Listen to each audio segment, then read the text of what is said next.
welcome back to Late Night Fights. I'm Vanessa, a very and cool this theme week which I am really excited about is a very cool theme which which I am really excited about, like adaptation, Stephen King theme, and adaptation, Stephen King theme. Before I start, I want to apologize because I don't know, I usually am like really happy in my videos and stuff like that, but I'm just really tired today, and I know I shouldn't really be tired. I just wake up at 6:25 in the morning.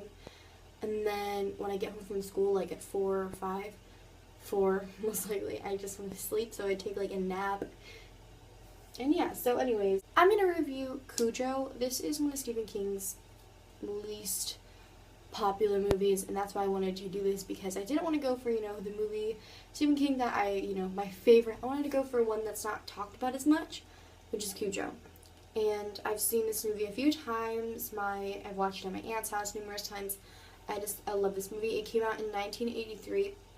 It is about this dog, a Saint Bernard dog, rabies, and then I guess from a rat, and then the dog goes malicious and crazy, and starts terrorizing like his owners and stuff like that, and it's just really crazy. And that's the pretty much synopsis. But to go in a little bit into more detail, the climax is like when the family is in the car, and the mom and the kid, they're in the car, they're like trapped in the car because Cujo's on the other side, and it just like, how do they survive? Because this dog has blood all over his face. It's crazy. It's like biting people. And yeah, so now that you know the basic synopsis, let's get into complete thoughts on it, because I do have a lot of good thoughts. There are some things that I don't like about the movie, because it isn't perfect. It is not my favorite Stephen King movie by far,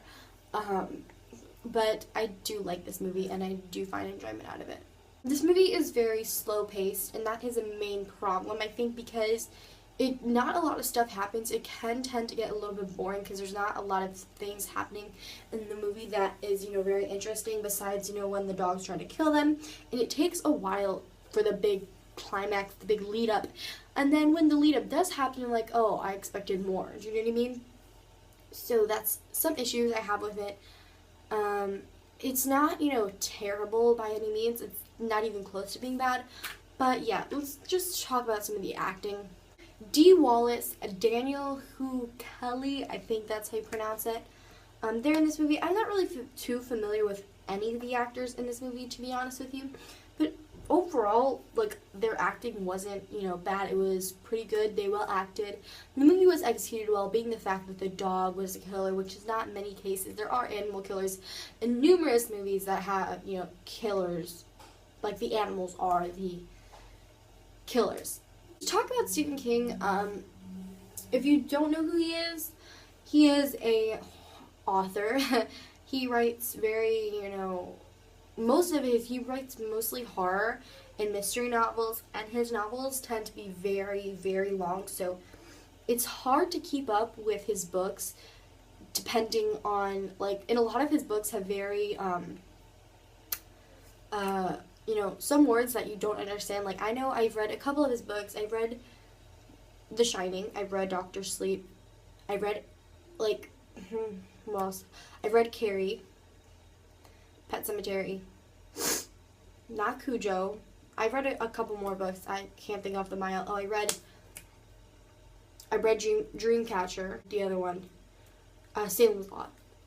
And those books each took, I got cut off, but like I said, I am a slow reader, so it takes me a long time, and I really have to be into the book. Salem's Lot for me, when I was reading it, it was so slow. It was a good book, but there were so many details. That book probably took me the longest. I haven't read it because, I've seen the movie, obviously. I really want to read it. I read it, but I didn't, really understand it, I guess you can say. I didn't really read it, through and through. I kind of stopped, and then, it was on and off, so I didn't get the whole story, together, so I don't really count it as one of the Stephen King books I read. Like I said, it's really hard to read one of his books because they're so detailed and so long. That's the hardest thing. Like, but I do enjoy reading, and it is fun for me sometimes. So it really depends on the book, and I only really like horror mystery novels, stuff that like Stephen King writes. Stephen King is my favorite author, I would say. I just love, horror books. When I was younger, I loved the Goosebumps books, and I don't know, I've always loved scary novels. The budget for this movie was $8 million, and it raised over $21 million in the box office in USA, so it wasn't really that good, the box office, in my opinion. That's just my opinion. This movie is pretty slow paced, and even when you do get to the climax, not much happens. I do love, I think the dog, I don't know if they trained it or anything. Obviously they trained it, but I thought the dog, I guess it did really good. Sorry, that was loud. Okay. Okay. So personally, Cujo, this movie is it's not like my top 5 favorite Stephen King, movies, adaptations, I guess. I can't really compare this to the book because I haven't read the book. I really want to. I didn't read Cujo, so I can't really, compare the two and, give you some differences on whether or not, the movie, stuck to the true story or took a lot of things out or added things in or, anything like that, because I didn't read it. But people always say books are better than the movie. In some cases, I hardly ever read the book and then the movie. Like, I've never read The Hunger Games, the Divergent series. I've never read any of those books. I've just never had an interest to. But that's off topic. This movie came out like 1983. I feel that being an audience member, people like this, I don't really know people's opinions on horror movies back in the 80s or, long ago.